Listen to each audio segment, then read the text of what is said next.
হরে কৃষ্ণ, রাধে রাধে। তো বন্ধুরা, কালকে সে গল্পে ফিরে যায়। চোর চুরি করতে এসছে এবং রাজার বাড়িতে অঢেল সোনাদানা এবং বড় বড় মোটা মোটা 3খানা গলার হার পেয়েছে। তো আদার্স যে সোনাদানাগুলো সেগুলো চোর চুরি দেখলো না। সে দেখলো 3টে গলার মোটা মোটা গলার হার। ঠিক আছে, তো আগেই বলেছিলাম, আগের দিনই বলেছি, 3টে গলার হারের মধ্যে যেই 3টে বের করে দেখেছে অমনি একজন এসে খপ করে হাতটা ধরেছে। তো মহারাজ নিজেই বলেছেন আমি চোর। ঠিক আছে, তো চোরে চোরে দুজনে ভেবেছে যে আমরা একই। ঠিক আছে, চলো তাহলে একটা গলার হার রাম মহারাজকে দিয়েছে, একটা গলার হার নিজে নিয়েছে। মানে ও নিজে ভেবেছে যেটা যে আমার এটা বন্ধু।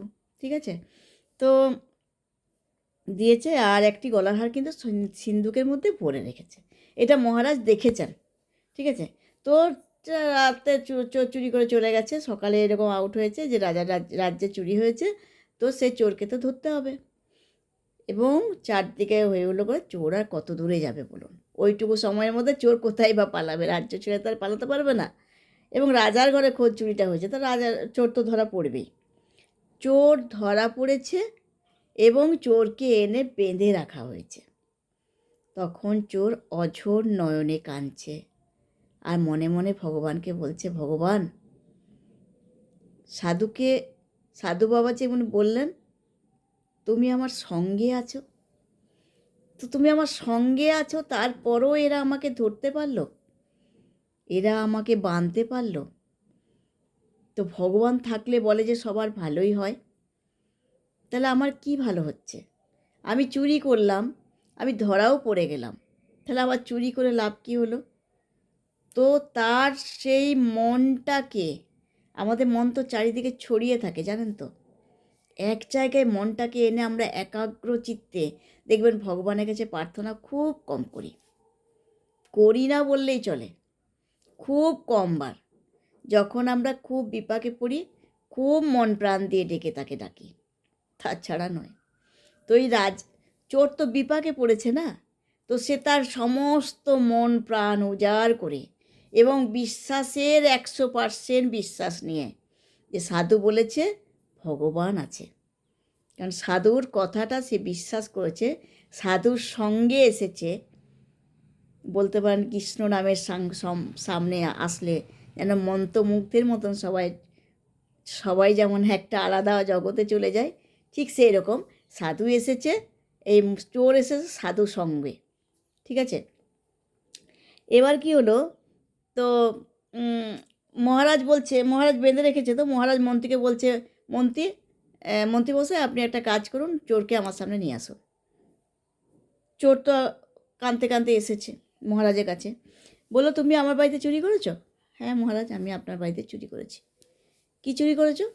মহারাজ, আপনার সিন্ধুকে 3টে গলার হার ছিল, একটা গলার হার আমি নিয়েছি, আর আমারই সাথে সাথে নয়, সে এসেছিল আমারই একজন বন্ধু, সেও চোর, জীব পেশায় সেও চোর, তো তাকেও একটা গলার হার দিয়েছে। আর একটা গলার হার মহারাজ আমি কিন্তু সিন্ধুকেই রেখে দিয়েছি।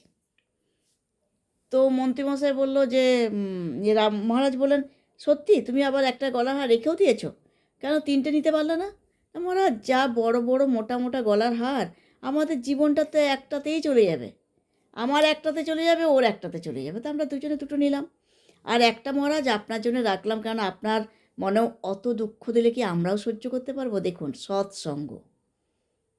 সৎসঙ্গে এলে এই কথাগুলো, এই অভিব্যক্তিটা, এই মানসিকতা ফুটে ওঠে জানেন তো, একটা মানুষের মধ্যে সৎ চেতনা ফুটে ওঠে। তো মহারাজ বললো আচ্ছা ঠিক আছে। মন্ত্রীমশাইকে বললো, আচ্ছা মন্ত্রীমশাই আপনি একটু চেক করে নিন তো চোর ঠিক কথা বলছে কিনা, সত্যি কথা বলছে কিনা।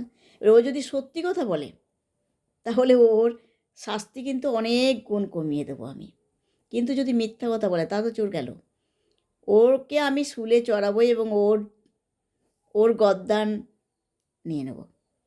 তো জানতো মন্ত্রীমশাই, আপনি একবার চেক করে দেখুন। মন্ত্রীকেও কিন্তু একটা পরীক্ষার ছলে পরীক্ষা করতে লাগলেন মহারাজ। তো তো মন্ত্রীমশাই গেলেন ডাটে ফাটে, কেননা মন্ত্রীমশাইয়ের মধ্যে তো সৎ চেতনার উদয় হয়নি এখনও, ওনার মধ্যে তো এখনও শয়তানের বাসা বেঁধে আছে, তাই না? তো দেখুন মন্ত্রীমশাই গেল, গিয়ে সিন্দুক খুললো, হ্যাঁ ওই গলার হারটি এখনও রয়েছে, একটা গলার হার রয়েছে। তো মন্ত্রীমশাই ভাবলেন, আরে একটা গলার হারে একটা জীবন চলে যাবে, এত বড় এত মোটা গলার হার, তাহলে আমার কি দরকার ওই চোরকে বাঁচাতে গিয়ে আমার এত বড় বহুমূল্য রত্ন ধনটাকে হারিয়ে দেওয়ার? দরকার নেই তো, একে আমি সরিয়ে নিয়ে আর মহারাজকে গিয়ে বলি যে না মহারাজ, চোর কিন্তু মিথ্যা কথা বলছে, মহারাজ চোরকে গরদান দিয়ে দেবে, শুলে চড়িয়ে দেবে, যা কিছু করুক, আমার কি দরকার, মারা যাবে, তো আমিও বেঁচে গেলাম, আমারও অনেক লাভ হয়ে গেল। লোভ এলো মন্ত্রীর মধ্যে, লোভ আছে তো, কারণ ওর মধ্যে শয়তানের বাসা বাঁধা আছে না, ও তো সৎসঙ্গে আসেনি, ও তো সাধু সঙ্গে আসেনি এখনো পর্যন্ত, ওর মনটা তো নির্মল হয়নি, ও তো পাপে ভরা আছে। তো যাই হোক, মহারাজের কাছে এসে বলল, না মহারাজ, চোর সত্যি কথা বলছে না। কেন না, সিন্ধুকে তো কিছুই নেই, ফাঁকা।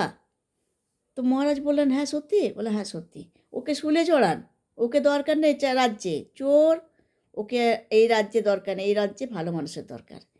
তো মহারাজ সঙ্গে সঙ্গে বললেন, হ্যাঁ মন্ত্রীমশাই, আপনি ঠিক কথা বলেছেন, এই রাজ্যে ভালো মানুষের দরকার, তাই আপনাকে আমার আর দরকার নেই, আপনার মন্ত্রিত্ব পদ আজ থেকে খারিজ করে দিলাম। আর সেই চোর, সেই ছেলেটি, সেই যে ছেলেটি রাস্তায় বাঁকতে শুরু করেছে, তাকে ডেকে বলল, ভাই তুমি এসো আমার কাছে, কারণ তুমি সত্যি কথা বলেছ, এসো না ভাই, তোমার ওই সত্যির মনটা নিয়ে, সত্যি সৎ সৎ মনটা নিয়ে আমার কাছে থেকে আমার মন্ত্রিত্ব পদ নিয়ে, আজ থেকে আমি রাজা, তুমি মন্ত্রী, এসো না, দু ভাই মিলে এই রাজত্বটাকে সুন্দর করে গড়ে তুলি, এই রাজ্যটাকে আজকে স্বর্গপুরী তৈরি করি, এসো না ভাই, পারবে না? এই চোর শুনে তখন হাউমাউ করে কাঁদতে শুরু করেছে, জানেন তো, বলছে, ভগবান তুমি এত দয়ালু, আমি তোমাকে ডাকলাম আর তুমি এত সুন্দরভাবে সাড়া দিলে, আগে কেন ডাকিনি, আগে কেন তোমার কাছে আসেনি? তখন সাধুর কাছে দৌড়ে গেল। কি বলল সাধু বাবা, আপনি এতদিন কোথায় ছিলেন, আপনি কেন এতদিন আসেননি? তাহলে তো আরও অনেক পাপ আমি আর করতাম না সাধু বাবা, আজ থেকে আমি আর চুরি করব না। সেই দিন থেকে মহারাজের সাথে সাথ দিয়ে চোর মন্ত্রীর পদ পেয়ে গেল, ভগবানের অশেষ কৃপায়। বলুন, হরি বল হরি বল হরি বল, হরে কৃষ্ণ, রাধে রাধে।